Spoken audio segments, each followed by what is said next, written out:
देखिए आज हम लोग क्लास 10 के लिए ऑब्जेक्टिव का प्रैक्टिस क्वेश्चन का सेशन स्टार्ट कर रहे हैं। और ये हमारा प्रैक्टिस क्वेश्चन जो होगा वह स्टैटिक्स से संबंधित होगा। स्टैटिक्स में हम लोग माध्यमाधिका बहुलक को पढ़ते हैं और प्रायिकता को पढ़ते हैं। प्रायिकता स्टैटिक्स थोड़ा सा हट करके सांख्यिकी और प्रायिकता ऐसे चैप्टर का नाम होता है हम लोग का। तो हम लोग माध्य के बारे में पढ़ेंगे कि माध्य आपका क्या है और माध्य से संबंधित जो भी हमारा ऑब्जेक्टिव होगा इस ऑब्जेक्टिव को हम लोग इस क्लास में पूरा करेंगे। आइए सबसे पहले हम नजर करते हैं इसमें कि वर्गीकृत आंकड़ों के माध्य से संबंधित हमारा ऑब्जेक्टिव क्या हो सकता है और उसको हम लोग कैसे कम समय में सॉल्यूशन दे सकते हैं।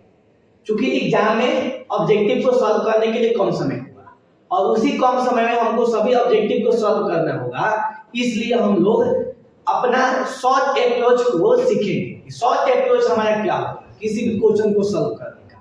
इसलिए आज से हम लोग इस कंटिन्यू सेशन की शुरुआत कर रहे हैं। यह हम लोग का सेट नंबर 1 होगा। इसके बाद हम लोग कंटिन्यू सेट ऑब्जेक्टिव का डालेंगे। पूरे किताब के जितने भी चैप्टर हैं सभी चैप्टर को हम लोग बारी बारी से कर करके कंप्लीट करेंगे। आइए देखते हैं। सबसे पहले हम लोग माध्य का फॉर्मूला जानेंगे और माध्य निकालते कैसे हैं इसको समझ जाएंगे। उसके बाद हम लोग क्वेश्चन बनाना चालू करेंगे। देखिए माध्य को हम लोग दिखाएंगे x के ऊपर बार लगा करके या a से दिखा सकते हैं। इसको हम लोग समांतर माध्य भी कहते हैं और अरिथमेटिक मीन कहेंगे। माध्य का हमारा जो सामान्य फॉर्मूला है वह हमारा होता है आंकड़ों का योग बटा में आंकड़ों की संख्या। आंकड़ों का योग बटा में आंकड़ों की संख्या, यह है हमारा माध्य का सूत्र। अब हम लोग कोई आंकड़ा, अब आंकड़ा क्या है तो आंकड़ा के बारे में आप ये समझिए कि जैसे क्लास में 10 विद्यार्थी हैं तो 10 विद्यार्थी का वजन कितना कितना है तो ये हमारा आंकड़ा हो जाएगा।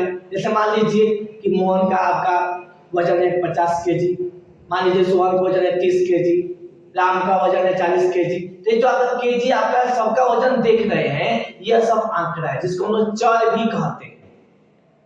और लंबाई हो गया, वजन हो गया आपका, इस तरीका से हम लोग अलग अलग परिदृश्य में हमारे चर का मान बदलते हैं और उसी को हम लोग आंकड़ा कहेंगे। तो आंकड़ों का योग बटा में आंकड़ों की संख्या, यह हमारा फॉर्मूला है माध्य का। जैसे आप समझिए हम एक आंकड़ा ले लेते हैं जैसे 2, 3, 5, फिर 6 और फिर 4। मैंने आपको 5 संख्याएं दिया है। जैसे मान लीजिए कि ये संख्या किस तरह की हो सकती है, इसके उदाहरण से समझेंगे कि किस चीज का उदाहरण हो सकता है। तो मान लीजिए कि एक सप्ताह में किसी विद्यार्थी द्वारा विद्यालय गए दिनों की संख्या कितनी है, ठीक है ना। तो एक विद्यार्थी है जो 2 दिन जाता है, एक विद्यार्थी जो 3 दिन जा रहा है, एक विद्यार्थी है जो 5 दिन जा रहा है, एक विद्यार्थी जो 6 दिन जा रहा है और एक विद्यार्थी 4 दिन जा रहा है। तो हमारा कहने का मतलब है कि 2, 3, 5, 6, 4 दिन विद्यार्थियों का स्कूल में अटेंडेंस की संख्या है। अब इसका हम लोग को पता करना है माध्य। और माध्य का मतलब क्या है? माध्य का मतलब ये हम लोग को समझना है कि यदि सभी विद्यार्थियों द्वारा स्कूल गए दिनों की संख्या बराबर बराबर कर दिया जाएगा तो हर एक विद्यार्थी कितना दिन स्कूल गया होगा, यदि सबको बराबर बराबर बांट दिया जाए तो ऐसी स्थिति में हम लोग क्या कर सकते हैं। तो ऐसी स्थिति में हम लोग देख सकते हैं कि इसका माध्य कैसे निकालते हैं। इसका माध्य निकालने का हमारा फॉर्मूला हो जाएगा आंकड़ों का योग बटा में आंकड़ों की संख्या। तो हमारे यहाँ पे आंकड़े कितने दिए गए हैं तो 2 है, फिर 3 है और फिर 5 है, फिर 6 और फिर प्लस में 4। सभी आंकड़ों को हमने जोड़ दिया।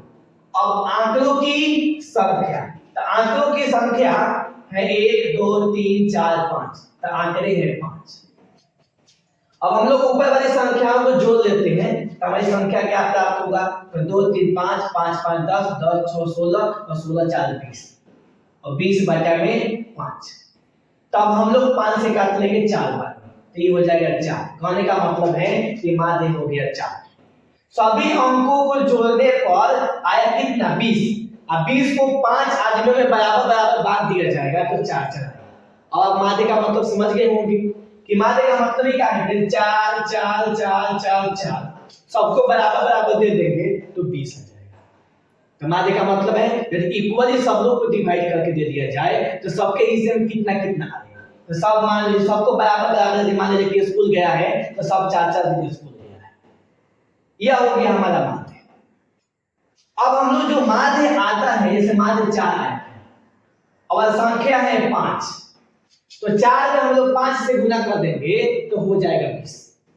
और आप लोग को ये भी पता है कि हम सभी अंक को जोड़े थे तो 20 आया था, सभी अंक को हम लोग जोड़े थे तो 20 आया था। 2 3 5 5 10 6 16 4 20। और हम लोग माध्य में आंकों की संख्या से गुना भी कर रहे हैं तो 20 ही आ रहा है। इसका मतलब हमारा फॉर्मूला बन जाएगा कि आंकड़ों का जो योग है वह किसके बराबर होता है, तो माध्य गुणा आंकड़ों की संख्या। आंकड़ों का योग हमारा किसके बराबर होगा, तो माध्य गुणा आंकड़ों की संख्या। यह एक हमारा फॉर्मूला बन जाएगा। हमारा माध्य का एक आंकड़ों के योग का फॉर्मूला निकालने का फॉर्मूला बन गया माध्य गुणा आंकड़ों की संख्या। चलिए अब बात आई कि माध्य हम लोग निकालेंगे, अब हम लोग निकालेंगे परिसर रेंज कि रेंज कितना होगा। तो परिसर के बारे में मैंने बताया है कि उच्च सीमा और माइनस में निम्न सीमा। उच्च सीमा का मतलब क्या है, तो जो भी हमारा आंकड़ा दिया गया है वो सबसे बड़ी जो संख्या है वह हमारी उच्च सीमा है, और जो आंकड़ों में जो सबसे छोटी संख्या दिया गया है वह हमारा है निम्न सीमा। जैसे इन सभी में सबसे बड़ी संख्या है 4, सॉरी इन सभी में सबसे बड़ी संख्या है 6 और सबसे छोटी संख्या है 2।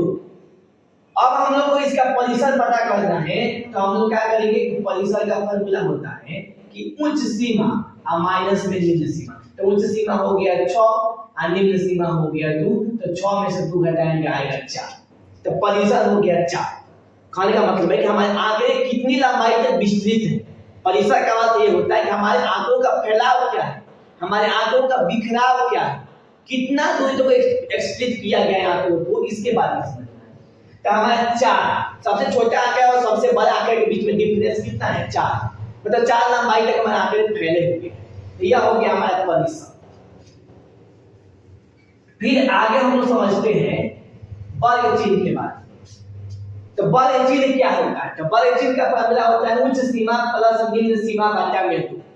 तो जब हम लोग बड़े बड़े आंकड़े जब बहुत ज्यादा संख्या में हो जाते हैं तो उसको हम लोग वर्ग अंतराल के बीच में रख लेते हैं। जैसे मान लीजिए कि वर्ग अंतराल बने 10 से 20, 20 से बना दिए 30, इस तरह से वर्ग हमारा वर्ग चिन्ह है। 30 से 40, 40 से 50 के वर्ग हमारा वर्ग अंतराल हो गया। अब इस वर्ग अंतराल का हमको निकालना है वर्ग चिन्ह। तो वर्ग चिन्ह निकालने के लिए 10 और 20, अब इसका वर्ग चिन्ह आपको निकालना है। तो हम लोग क्या करेंगे, तो वर्ग चिन्ह का हमारा जो फॉर्मूला बन के आ जाएगा वो हमारा फॉर्मूला बनेगा कि उच्च सीमा और प्लस निम्न सीमा बटा में। तो उच्च सीमा इसका है 20, निम्न सीमा है 10 और बटा में 2। तो हम लोग 20 और 10 को जोड़ देंगे तो 30 आएगा, 30 में 2 से भाग लगा देंगे तो आ जाएगा 15। कहने का मतलब है कि वर्ग चिन्ह का मान आ गया 15। इसका वर्ग चिन्ह निकालेंगे तो आप इसको उच्च सीमा है 30 और निम्न सीमा है 20, दोनों को जोड़कर 2 से भाग लगा देंगे। 30 और 20 हो जाएगा 50, अब 50 में 2 से भाग लगाएगा क्या हो जाएगा 25, तो इसका वर्ग चिन्ह 25 आ जाएगा। डायरेक्ट हम निकाल सकते, दोनों को जोड़ देंगे 40 और 30, 70, 70 में 2 से भाग लगा देंगे आ जाएगा 35, इसका वर्ग चिन्ह हो जाएगा 35।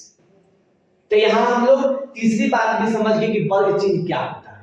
तो वर्ग चिन्ह हमारा उच्च सीमा प्लस निम्न सीमा बटा में 2, यह हमारा फॉर्मूला है। अब आगे हम लोग 2 चीज और भी लिखे हुए हैं, उसको भी थोड़ा उदाहरण के द्वारा हम लोग समझ लेते हैं।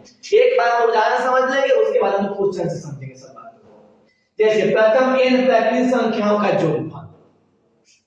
तो प्रथम n प्राकृतिक संख्याओं का जोगफल है n²। और प्राकृतिक संख्या कहां शुरू होता है 1 से। जैसे मान लीजिए कि 1 से लेकर 5 तक प्राकृतिक संख्याओं का जोगफल पता करना है, तो हम लोग 1 प्लस 2 प्लस 3 प्लस 4 प्लस 5 लिखेंगे। एक तो तरीका साधारण तरीका है जो हम लोग बचपन से सीखते आए हैं कि क्या इसको सबको जोड़ दीजिए तब भी जोगफल पता चल जाएगा। तो जोड़ दीजिए 5 और 4 9, 9 3 12, 12 14, 14 1 15, तो सबका जोगफल हो गया 15। ठीक है, एक तरीका यह है। दूसरी तरीका मैंने आपको 22 फॉर्मूला दिया है कि प्रथम n प्राकृतिक संख्याओं का जोगफल का फॉर्मूला क्या होगा। तो यहाँ प्रथम n 5 तक गया हुआ है, तो यहाँ पर हम लोग n का मान 5 समझेंगे।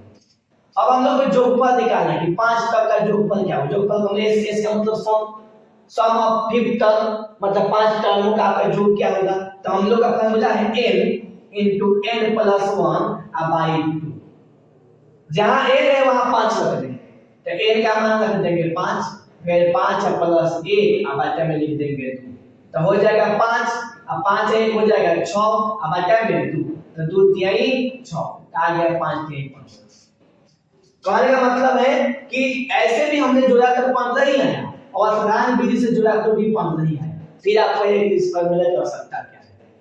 फार्मूला की आवश्यकता तब है कि जब संख्याएं आपका मान लीजिए जब कह दे 1 से लेके 51 तक जोड़ना है, तब तक आपको जोड़ने में ऐसे बहुत समय लगेगा, लेकिन फार्मूला से जोड़ने में हमको समय नहीं लगेगा।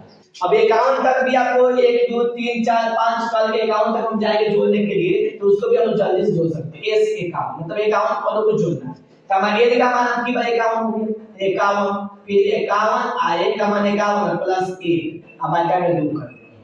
उसके बाद 51 गुण 51 1 हो जाएगा 52 अब बटा में 2 और 2 से काट देंगे 26, बाद में कट जाएगा 26 गुना 52 और 51 में 26 से हम लोग गुना कर लेंगे, हमारा जोड़फल पता चल जाएगा। और जबकि हम लोग बारी बारी से जोड़ते रहेंगे तो बहुत हमको समय लग जाएगा।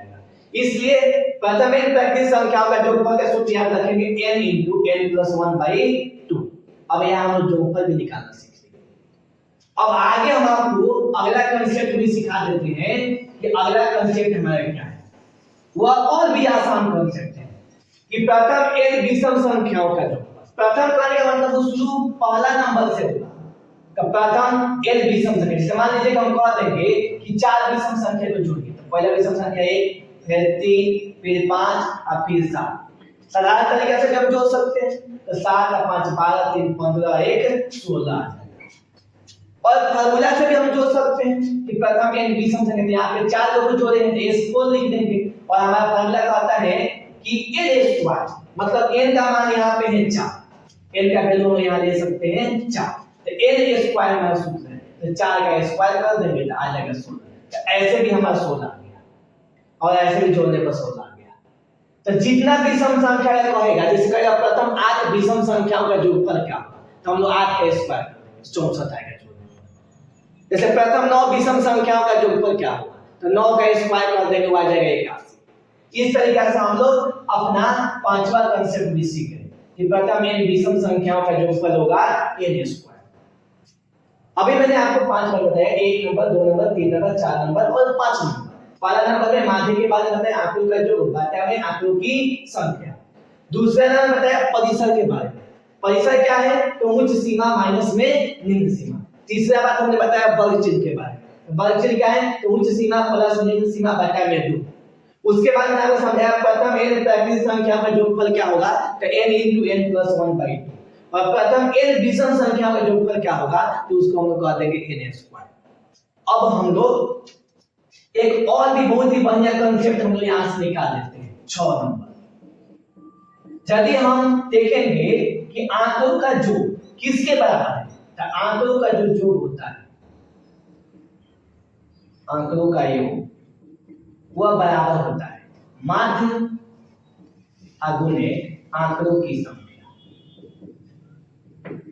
माध्य गुणे आंकड़ों की संख्या। इससे हम लोग बहुत सारा ऑब्जेक्टिव को जल्दी कर सकते हैं। माध्य दिया रहेगा, आंकड़ों की संख्या दिया रहेगा और आंकड़ा में से कोई एक को छोड़ देगा, उसी का मान निकालना होगा तो जल्दी से हम निकाल देंगे। 6 नंबर हम लोग का कांसेप्ट जो बन रहा है। चलिए हम लोग अपने ऑब्जेक्टिव पे तरफ चलते हैं। ये आपके 6 कांसेप्ट समझने के बाद हमारा ऑब्जेक्टिव बहुत ही आसान हो जाएगा। देखते हैं सबसे पहला क्वेश्चन हमारा क्या है। पहला क्वेश्चन है यदि 4 5 9 11 और x का माध्य 7 है तो x का माध्य क्या है, तो x का मान यहाँ पे क्या हम लोग निकालेंगे। तो देखिए हमको संख्या दी गई है 4 5 9 11 और x और माध्य का वैल्यू दे दिया है 7। तो पहले आप साधारण तरीका से समझिए। साधारण तरीका हमारा क्या है, जब पूरा सही तरीका से बनाएंगे तो माध्य का फॉर्मूला हम क्या समझे, आंकड़ों का योग बटा में आंकड़ों की संख्या। तो माध्य का फॉर्मूला है आंकड़ों का योग बटे में आंकड़ों की संख्या। तो माध्य का मान यहाँ 7 है, तो माध्य के जवाब आप लिख लीजिए 7। उसके बाद आंकड़ों को जोड़िए 4 5 9 11 x, तो 4 5 9 11 प्लस 1 सबको प्लस कर दिए। उसके बाद आंकड़ों की संख्या से भागते हैं तो 1 2 3 4 5 हमारे 5 आते हैं। अब आप इसको जोड़ के देखिए कितना आया तो 4 5 9 9 9 18 18 और 11 को जोड़ देंगे तो आएगा आपका 29 आप प्लस x अब अध्याय में हो गया 5 नीचे यहाँ पे 1 है। अब हम थोड़ा गुना करेंगे 1 सीधा गुना करेंगे तो 29 प्लस x आ जाएगा। आइए 7 5 से हो जाएगा 35। x का मान हम लोग को निकालना है x बराबर हो जाएगा 35 और माइनस 30 तो 35 में से 29 घटा देंगे तो आ जाएगा 6। तो ऐसे हम लोग का आंसर आ गया 6 ऑप्शन नंबर ए। लेकिन एक लॉन्ग प्रोसेस है, इसको हम लोग शॉर्ट तरीका से कैसे कर सकते हैं इसको हम लोग समझते हैं। हमने आपको क्या समझाया कि हमने पढ़ा कि जो आंकड़ों का योग होता है वह बराबर होता है माध्य गुने आंकड़ों की संख्या से। जल्दी हम लोग कैसे कर सकते हैं तो सबसे पहले हमने अपने आंकड़ा को जोड़ देना है तो 4 5 9 9 9 18 18 11 29 ठीक है तो 29 आप प्लस x बराबर माध्य गुने आंकड़ों की संख्या था माध्य है हमारा 7 और आंकड़ों की संख्या है 1 2 3 4 5 तो 5 से गुना कर देंगे तो 29 प्लस x और 7 5 हो जाएगा 35 और यहाँ से x का मान निकालेंगे 29 ले जाकर घटा देंगे तो 35 में से 29 घटेगा तो आ जाएगा x 35 में से 29 घटाएंगे तो हम लोग का आएगा 6 तो हमारा 6 आपका आ गया आंसर ऑप्शन नंबर 1 है। तो यह इसके द्वारा हम लोग जल्दी जल्दी सवाल कर लेंगे आंकड़ों का जो बराबर किसके है माध्य गुने आंकड़ों की संख्या के। चलिए पहला सवाल हम लोग को बना लिया। अब हम लोग दूसरा क्वेश्चन की तरफ बढ़ते हैं कि 19 और 25 का समांतर माध्य क्या है। तो ऐसे क्वेश्चन का समांतर माध्य निकालने के समांतर माध्य का एक फार्मूला आंकड़ों का जो बचा में आंकड़ों की संख्या। तो हम लोग दोनों को जोड़कर दूर से भाग लगा तो 19 प्लस 25 अब बचा में 2 यह हमारा माध्य ये हम कौन माध्य से दिखाते 19 प्लस 25 बचा में 2 तो 19 और 25 को आप जब जोड़ेंगे तो 9 5 आ जाएगा 14 हासिल एक आएगा 2 और 1 3 हो जाएगा हासिल को जोड़ देंगे 4 हो जाएगा बचा में 2 से भाग लगाएंगे 2 बार में फिर 2 बार आ जाएगा 22 तो इसका माध्य हमारा बन जाएगा 22। ठीक है दो संख्या का माध्य निकालना है समांतर माध्य दोनों को जोड़कर 2 से भाग लगा देंगे। फिर हम लोग आगे बढ़ते हैं अगला सवाल की तरफ। अगला सवाल है आंकड़े 12 17 81 26 29 42 57 62 का परिसर क्या है। परिसर के बारे में हमने क्या बताया कि परिसर जब भी निकालना होगा तो उच्च सीमा में से निम्न सीमा को घटा दें। तो हमारा उच्च सीमा तो 12 17 81 26 29 42 57 62 में सबसे बड़ा जो नंबर है वो 81 है और इन सभी में सबसे छोटा जो नंबर है वो है 12। अब हम लोग को निकालना है परिसर। तो परिसर का फॉर्मूला है उच्च सीमा माइनस में निम्न सीमा। तो उच्च सीमा है हमारे 81 अब में से घटाए कितना 12। अब 81 में से 12 घटाना है तो आप घटा लीजिए 1 में से 2 नहीं घटेगा तो हासिल ले लेंगे 11 में से 2 घटाएंगे आएगा 9 जब हासिल लेंगे 7 बच गया 7 में से घटाएंगे 6 तो ये हमारा आंसर आ जाएगा 16 है परिसर। परिसर जब भी निकालना है उच्च सीमा में से निम्न सीमा घटा देंगे। ये बहुत ही आसान है ऐसा हमारा सवाल एकदम कंफर्म आना ही आना है। अगला सवाल जो 1 नंबर के तो है इसमें भी हमको माध्य दिया है 6 और डाटा में हमारा छोड़ दिया है 3 4 5 17 x। अब x का वैल्यू क्या होगा छोड़ दिया x का मान हमको निकालना है माध्य का वैल्यू 6 दिया है x बराबर मान x का मान क्या होगा। तो हम लोग फिर से वही कांसेप्ट लगाएंगे आंकड़ों का योग बराबर होता है माध्य गुने आंकड़ों की संख्या के। तो आंकड़ा को जोड़ दीजिए 3 4 7 5 12 12 और 17 को जोड़ेंगे तो आएगा हमारा 29 और 29 में x जोड़ेंगे तो 29 प्लस x यूं कहिए कि आप ऐसे जोड़ दीजिए 3 plus 4 plus 5 plus 17 plus x बराबर माध्य हमारा है 6 और आंकड़ों की संख्या हो गई 1 2 3 4 5 5 आंकड़े। अब इसमें 3 4 7 5 12 और 17 हो जाएगा 29 अब प्लस x ये 6 5 हो गया 30। अब यहाँ से x का मान निकालना है तो 30 में से 29 घटा देंगे तो आएगा 30 का आंसर हमारा हो जाएगा 1। बहुत जल्दी हम लोग इस माध्यम से कर लेंगे। फिर हम लोग जब अगले सवाल की तरफ बढ़ते हैं तो अगला सवाल हमारा क्या है कि 13 और 19 का समांतर माध्य क्या है। क्वेश्चन नंबर 2 की तरफ 13 और 19 का समांतर माध्य क्या है तो फिर दोनों को हम लोग जोड़ लेंगे। समांतर माध्य का आंकड़ों का जो बटे में आंकड़ों की संख्या तो 13 और 19 को जोड़ देंगे तो 13 प्लस 19 अब बचा में 2 13 और 19 को हम लोग जोड़ देंगे तो 9 और 3 हो जाएगा 12 एक का एक, दो, एक हाथ से ले लेंगे तो 3 आता है 2, और 2 से भाग लेंगे तो 16 होता है 32, तो इसका आंसर आ जाएगा 16। तो हम लोग का 5वां नंबर सवाल का आंसर आ जाएगा 16। 2 को जब भी संख्या जिसका मान निकालना है दोनों को जोड़कर 2 से भाग देना। फिर आगे हमें आकर दिया गया x, x + 3, x + 6, x + 9 तथा x + 12 का समांतर माध्य क्या है। हमसे पूछा गया है समांतर माध्य क्या है। तो माध्य का फॉर्मूला हमने क्या पढ़ा है, आंकड़ों का योग बटे में आंकड़ों की संख्या। इन सभी आंकड़ों को हमको जोड़ना है और जितना इनकी संख्या होगा उससे भाग लगाना है। तो सबको जोड़ेंगे तो 1 2 3 4 5, x 5 जगह आया है, पांचों नंबर में x है तो हमें x x x x और x को जोड़ने पर हमारा आ जाएगा 5x प्लस x को हमने जोड़ दिया। अब संख्या को जोड़ लीजिए, इसमें कोई संख्या, इसमें 3 है तो 3 और 6 9 9 9 18 18 और 12 को जोड़ देंगे तो आ जाएगा 30। कहने का मतलब है कि पांचों नंबर को जोड़ने पर आया है 5x + 30 बटा में। यह हो गया सभी अंकों का जोड़, आंकड़ों का जोड़ बटे में आंकड़ों की संख्या 1 2 3 4 5, तो यहाँ भी आंकड़े हैं हमारे 5।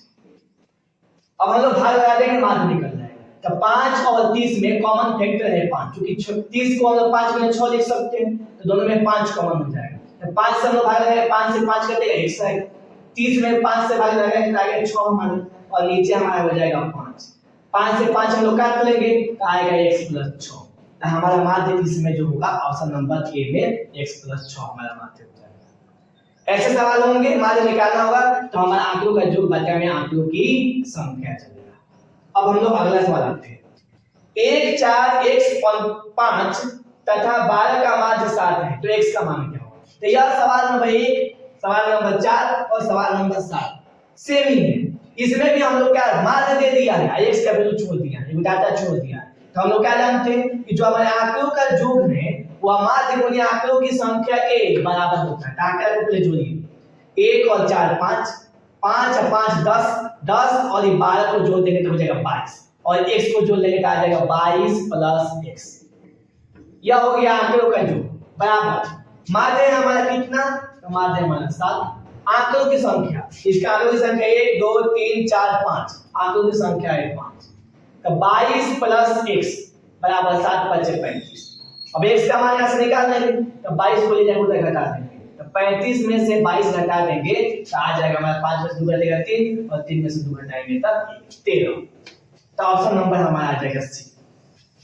अगला सवाल में उसी तरह का सवाल है, इसमें भी हमारा 6 8 9 1 तक 13 का मान 10 है, x का मान पता करना है। फिर से हम लोग क्या करेंगे, फिर से हम लोग सभी अपने आंकड़ों को जोड़ देंगे। तो 6 को और 8 को जोड़ेंगे 14 को हो जाएगा, 14 और 9 को जोड़ देंगे तो 14 9 हो जाएगा 23, और 23 और 13 को जोड़ देंगे तो 23 और 13 हमारा हो जाएगा 36। फिर से जोड़ के देख लेते हैं, 6 और 8 14, 14 और 9 हो जाएगा 23, और 23 और 13 को जोड़ेंगे तो हो जाएगा 36, और 36 में x को जोड़ेंगे तो आएगा 36 + x। एक तरफ हो गया आंकड़ों का जोड़। माध्य दिया है कितना, तो माध्य दिया है हमारा 10 गुना संख्या कितनी है, तो 1 2 3 4 5, ये संख्या है 5, तो हमारा हो जाएगा 36 + x, 10 × 5 = 50। तो x का मान हम निकालेंगे तो 50 में से 36 घटा देंगे तो आएगा हमारा 14, और ऑप्शन नंबर सी में हमारा है 14। अब फिर हम लोग आगे बढ़ते हैं तो देखते हैं कि अगला सवाल हमारा क्या है। अगला सवाल में हम लोग को निकालना है परिसर। परिसर हम लोग सवाल नंबर 3 में भी निकाल चुके हैं। परिसर का मतलब है उच्च सीमा माइनस में निम्न सीमा। तो देखें कि इन संख्याओं में सबसे बड़ी संख्या कौन है, 24 15 22 13 9 10 तथा 30। तो इन सभी संख्याओं को देखने पर हमें पता चलता है कि सबसे बड़ी संख्या है 30, और सबसे छोटी संख्या जो हमको पता चलता है वो हमको पता चलता है कि है 9। तो परिसर का फॉर्मूला क्या है, तो परिसर बराबर उच्च सीमा माइनस में निम्न सीमा। तो उच्च सीमा है 30, 30 में से 9 घटा देंगे आएगा 21। डायरेक्ट हम लोग बना लेंगे कि 30 में से 9 को हम लोग घटा देंगे तो आ जाएगा 21। अब हम लोग अपने अगले सवाल की तरफ चलते हैं। ये सभी 3 टाइप के सवाल इसमें समाहित थे। अब आगे हम लोग बढ़ेंगे। प्रथम 5 विषम संख्याओं का माध्य क्या है। प्रथम 5 विषम संख्या, तो अभी हम लोग कुछ देर पहले उदाहरण से भी समझे थे। हम लोग अभी सवाल के माध्यम से समझते हैं कि सवाल हम कैसे बनाएंगे। 5 विषम संख्या बोला है, तब प्रथम का मतलब क्या है, पहले का विषम संख्या से चालू करना है। ये नहीं कि हम लोग कहीं से विषम संख्या चालू करते हैं। प्रथम विषम संख्या मतलब पहला विषम संख्या 1 है, 1 के बाद 3, 3 के बाद 5, 5 के बाद 7, ऐसे हम लोग को बढ़ना है। तो हम लोग प्रथम 5 विषम संख्याओं का माध्य निकालना है। तो माध्य बराबर हमारा क्या होता है, आंकड़ों का योग बटा में आंकड़ों की संख्या। तो पहले 5 विषम संख्या लिखिए, तो 1, 3, 5, 7, 9, ये हमारे प्रथम 5 विषम संख्या, इसी का माध्य निकालना है। तो इसको हम लोग जोड़ेंगे, तो प्लस प्लस प्लस जोड़ देंगे, और इसकी संख्या कितनी है, तो 1, 2, 3, 4, 5, तो 5। तो जोड़िए, इसको जोड़ने में पता चलेगा कि 9 और 7 16 हो जाएगा। 16 5 21, 21 3 24 है, 24 है 1 25। अब 25 में हम लोग लगाएंगे भाग 5 से, तो 5 से भाग लगाएंगे तो 5 25, तो ये आ गया 5। ठीक है, कि 5 तक पूछा है तो आसानी से तो हम लोग जोड़ लेंगे, लेकिन अब ये कह देता कि प्रथम 50 विषम संख्याओं का माध्य निकालना। तो ऐसी परिस्थिति में अब 50 को क्या हम लिखेंगे फिर से जोड़ेंगे नहीं, इसके लिए हम लोग अपना फॉर्मूला का यूज करते हैं। प्रथम हमने बताया कि प्रथम के विषम संख्याओं का जोगफल होता है n स्क्वायर। तो हमसे क्या बोला है कि प्रथम 5 विषम संख्याओं का माध्य निकालना, तो ऊपर में हमको चाहिए जोगफल। अब 5 को बोला गया कि प्रथम 5, तो हम ऊपर में लिख लेंगे 5 का स्क्वायर, और इसकी संख्या कितनी है 5, तो 5 से भाग लगाएंगे, तो 5 25, अब बटा में 5, 5 25, 5 बार में कट जाएगा। तो हम लोग इसका मान कितना आ गया 5, ऐसे भी करने पर 5 है, ऐसे भी करने पर 5 है। तो आपको जो आसान लगे, इसी का ऑब्जेक्टिव में 5 6 7 8 ऐसे ही पूछे जाएंगे, और भी आप इसका शॉर्ट मेथड समझ सकते हैं। विषम संख्या और कंडीशन में क्या हमने देखा कि 5 विषम संख्या का मान पूछा गया तो 5 आएगा। 6 का हम लोग निकालेंगे तो 6 का स्क्वायर, अब बटा में 6 करेंगे, 6 का स्क्वायर होगा 36, अब बटा में 6, फिर 6 6 36 करते हैं 6 आएगा। तो जितना विषम संख्याओं का माध्य निकालने के लिए कहेगा उतने का माध्य होगा। 5 को बोला है 5 विषम संख्या का निकालना है, तो का माध्य 5 लगा देंगे। 6 को कहेगा तो का माध्य 6 लगा देंगे, लेकिन प्रथम से चालू होना चाहिए। अब अगला हमारा जो सवाल है वो हम लोग समझते हैं। अगला सवाल हमारा क्या, अगला सवाल है 4 लगातार विषम संख्याओं का माध्य 6 है। अब बोला गया 4 लगातार, ये नहीं बोला है प्रथम 4 लगातार, ये बोला है 4 लगातार विषम संख्याओं का माध्य 6 है। तो ये संख्याएं कहीं से भी हो सकती है। अब विषम संख्या 5 से भी चालू हो सकता है, 11 से भी हो सकता है, 17 से भी हो सकता है। तो इसमें हमको पता नहीं है कि कहां से चालू किया है या चालू लिया है, लेकिन इतना बोला है कि जहां से भी चालू करेंगे वो लगातार होगा। तो पहले तो आप ये समझिए कि विषम संख्या 1 3 5 7 ऐसा होता है। तो 1 के बाद 3 के पास जाने में +2 जोड़ना पड़ेगा, 3 से के बाद 5 के पास जाना मतलब फिर 2 जोड़ना पड़ेगा, 5 से 7 जाना मतलब +2 जोड़ना पड़ता है, चाहे वो विषम संख्या हो चाहे सम संख्या। अगली विषम संख्या चाहे अगली सम संख्या प्राप्त करना हो तो आपको +2 जोड़ना पड़ेगा। इसलिए हम लोग क्या करेंगे कि हम लोग रैंडमली कहीं से भी मान लिए कि पहला विषम संख्या x होगा, अब इसके आगे वाला विषम संख्या आपको प्राप्त करना है तो 2 जोड़ना पड़ेगा, फिर उसके आगे वाला विषम संख्या प्राप्त करना है तो और 2 जोड़ना पड़ेगा, तो x + 4, फिर उसके आगे वाला आपको जोड़ना पड़ेगा, और 2 जोड़ देंगे तो 6 हो जाएगा। तो ये 4 लगातार विषम संख्याएं हो गई जिसके बारे में हमको आता पता कुछ नहीं, ठीक है ना, लेकिन लगातार है, हम इतना जानते हैं कि जहां से भी चालू हो गई लगातार ही आए। तो यहाँ बोला है 4 लगातार विषम संख्याओं का माध्य 6 है। तो देखिए अब माध्य क्या होता है, तो माध्य बराबर होता है संख्याओं का योग चाहे आंकड़ों का योग बटा आंकड़ों की संख्या। ये 4 संख्याएं सबको जोड़ दी और 4 को संख्या में जिसे 4 से भाग देंगे, ठीक है। और माध्य का मान दिया है कितना 6, तो माध्य का वैल्यू हो गया यहाँ पे 6। तो आप देखेंगे कि जोड़ने पर क्या आ रहा है, तो जोड़ने पर x x x x 4x आ जाएगा, ये जोड़ेंगे 6 4 10 2 12 हो जाएगा, अब बटा में 4। अब हम लोग यहाँ पे 1 ले लेंगे, 1 से गुणा करेंगे तो आएगा 4x + 12, और 6 में 4 से करेंगे आएगा 24। तो यहाँ से हम लोग 4x का मान निकालेंगे तो 24 में से 12 घटा देंगे, जगह 12 आएगा, और 4 से 3 बार में काट लेंगे तो x का मान 3 आएगा। लेकिन हमको x का मान नहीं पूछा, हमसे पूछा है सबसे बड़ी संख्या। तो सबसे बड़ी संख्या इसमें जो होगा वो होगा x + 6, और सबसे छोटा बोलेगा तो x, तो सबसे बड़ी संख्या x + 6, तो x का वैल्यू रख देंगे 3 और प्लस में 6, तो 6 और 3 आ जाएगा 9, और 9 हमारा ये ऑप्शन नंबर बी है। इस तरीके से हम लोग बनाएंगे सवाल। इसको और भी हम लोग शॉर्ट तरीके से बना सकते हैं, डायरेक्ट देखेंगे आंकड़ों का जो बराबर माध्य गुणकों की संख्या। अब आगे हम देखते हैं कि प्रथम 10 समप्रैक्टिस संख्याओं का माध्य क्या होगा। तो 10 को समप्रैक्टिस संख्या लिखना है, तो 10 को समप्रैक्टिस संख्या का हो सकता है 2 4 6 8 10, 2 4 6 8 10, फिर हम बढ़ेंगे 12 14 16 18 और फिर 20। देख लेते हैं 1 2 3 4 5 6 7 8 9 10, 10 हो गया हमारा समप्रैक्टिस संख्या। और इसका माध्य निकालना है तो हम लोग 10 से भाग करेंगे, माध्य निकालना है तो सबको जोड़ देंगे, 10 से भाग करेंगे। तो सबको यदि जोड़ने हम लोग जाएंगे तो देखिए कैसे जोड़ सकते हैं। हम लोग ऐसा कर सकते हैं कि 2 और 4 6 हो जाएगा, 6 6 12 12 8 20 20 और 10 30, 30 और 12 को जोड़ देंगे तो हमारा हो जाएगा 42।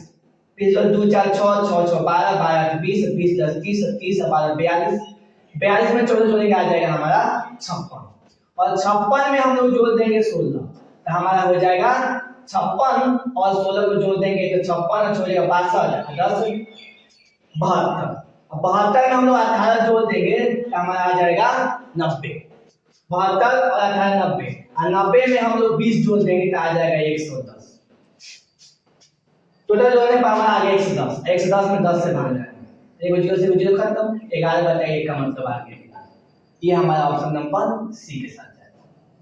इसको डायरेक्ट भी हम लोग कर सकते हैं, या हम लोग सब में से 2 कॉमन कर लेते हैं, तो 1 plus 2 plus 3 plus 4 plus 5 plus 6 plus 7 plus 8 plus 9 मिलता है। तो उसके बाद हम लोग 1 2 3 4 जो लगता है 10 तक ले, वो हमारा n प्रैक्टिस संख्याओं का जोड़फल का सूत्र लगाते हैं। ऐसे 10 तक बोले तो जनरली हम लोग लिख करके भी जोड़ के निकाल सकते हैं। अब आगे प्रथम 5 पूर्ण संख्याओं का माध्य क्या होगा। तो पूर्ण संख्या कहां चालू होता है, तो पूर्ण संख्या 0 से चालू होता है, और 5 को लेना है तो 0 1 2 3 4 तक जाएगा, क्योंकि 1 2 3 4 5 5 पूर्ण संख्या हो गया, और सबको इसका माध्य निकालना है तो हम लोग 5 से भाग देंगे और 5 को जोड़ देंगे तो हमारा आ जाएगा माध्य। तो हमें 4 3 7 9 1 10 10 अब में 5 तो 5 दूनी 10, तो प्रथम 5 पूर्ण संख्याओं का माध्य हमारा आ जाएगा 2। अब आया प्रथम 5 प्रैक्टिस संख्याओं का, तो प्रैक्टिस संख्या का माध्य हम लोग को निकालना है, तो माध्य निकालना है प्रैक्टिस संख्या का। तो प्रैक्टिस संख्या होता है 1 2 3 4 5, ये पांचों को जोड़ दीजिए और 5 से भाग लगा दीजिए, तो ये हो जाएगा 5 4 9 3 12 2 14 15, और 15 में 5 से भाग लगा देंगे तो 5 3 15, इसका आपका माध्य निकल के आ जाएगा 3। इसको डायरेक्ट भी हम लोग कर सकते थे, लेकिन छोटा सा संख्या 5 तक बोला है तो जोड़ ही लेंगे हम। आगे हम लोग को जो निकालना है सवाल नंबर 15 में, वो वर्ग अंश 130 150 का वर्ग चिन्ह निकालना है, और वर्ग चिन्ह का फॉर्मूला मैंने बताया है कि उस सीमा प्लस निम्न सीमा बाटा में 2। तब हम लोग को वर्ग चिन्ह निकालना है 130 और 150, तब वर्ग चिन्ह हम लोग कैसे निकालेंगे। तो वर्ग चिन्ह निकालने का फॉर्मूला है उच्च सीमा, इसको कहेंगे उच्च सीमा, इसको कहेंगे निम्न सीमा। 150 से 130 अब बाटा में हो जाएगा 2, तो यहाँ पे 0 और 0 में जोड़ेंगे, 0 आएगा 5 और 3 8 आएगा 1 1 2, और 2 से भाग लगाएंगे तो 2 1 कम 2 2 चौके 8 140, 140 का नंबर सी के साथ जाएगा। ठीक है, इस प्रकार हमने माध्य से संबंधित जितना भी ऑब्जेक्टिव होगा सभी ऑब्जेक्टिव को मैंने बता दिया, और यह हमारा प्रीवियस ईयर का क्वेश्चन है, इसके आधार पर ही आगे क्वेश्चन बनेंगे और सेम क्वेश्चन भी रिपीट कर सकता है। इस प्रकार यह हमारा वीडियो आपके एग्जाम के लिए बहुत ही लाभदायक सिद्ध होगा, और ये हमारे 1 से लेके हमारा 6 तक फॉर्मूला है। फिर हम लोग अगले वीडियो माध्यक के साथ मिलेंगे। धन्यवाद।